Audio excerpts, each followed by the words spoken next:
Did Joe Alwyn cheat on Taylor Swift? Let's do a quick recap of why everybody thinks he did, and then I'll get into why I personally think that he might have. So by now, quite a few of you know that this actress, Emma Laird, posted this photo of Joe 6 days ago, and the Swifties came for her throat. They essentially bullied her into turning her comments off, saying that this photo was proof that he was cheating on Taylor or that Emma was the other woman, using better than revenge lyrics against Emma. And again, all she did was post a picture of him in a photo dump. It's a carousel. Like, there's very much other male castmates in the carousel as well. But some people were particularly perturbed over this other photo of Scooters that she posted in January 30th to be exact, basically saying that her March Moments photo of Joe was actually from a date night in January and that she was a lying whore, essentially. A wee bit of misogyny there in that one, isn't it? Now listen, I am fully on board the Joe Alwyn is a cheater bandwagon, okay? But that's a bit of a stretch for me. I mean, can you not ride scooters twice? I personally love a good scoot. You really feel the wind in your hair. Not to mention she's not really in the best scooter riding shoes, nor is this photo really even about riding scooters. Like, this photo obviously shows Joe on a scooter, right? But in this one, she's not riding a scooter because it's actually about this billboard back here. That's a billboard for the mayor of Kingston, which Emma is in. She plays Iris. What I can't explain away, however, is Emma liking this Just Jared post about Taylor. Something that fans were also saying was a clue to her being the other woman. Listen, we all love sipping a nice steamy hot cup of celebrity, right? That's why you're literally all here at my tea parties. But probably should have used the spam account on that one, babe. Especially when you're Joe's current co-star. But here's where the cheating rumors really start to hold water. Taylor recently went out to dinner with Ryan Reynolds and Blake Lively in New York City. And they both immediately unfollowed Joe on Instagram. And I mean immediately, like as in like from the car. Like they left dinner, got in the car, and then unfollowed him. So the general consensus, vibe, feeling, instinct is that Taylor must have spilled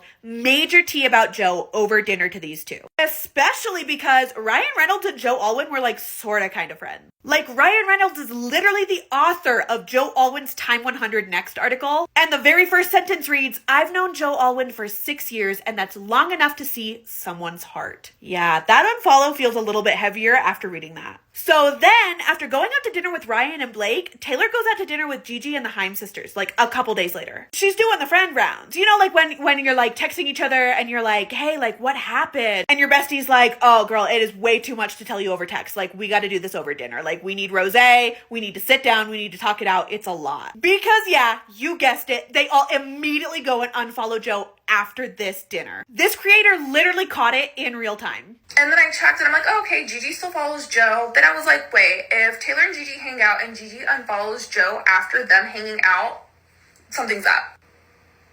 She did. Another person that's also unfollowed Joe on Instagram is Taylor's brother, Austin. But Joe still follows Taylor. He still follows Austin. He still follows Ryan. He doesn't follow Blake, but it's unclear if he ever followed her. Joe is still following Gigi and the Haim sisters. But he's not following Emma Laird. Honestly, that's enough proof for me personally. But the one thing that I have always said ever since hearing this one song on Midnights, let's just say that these cheating rumors are not surprising to me in the least because of this song and this song alone. In part 2, we're going to talk about the lyrics of that song because I'm telling you, the gaslighting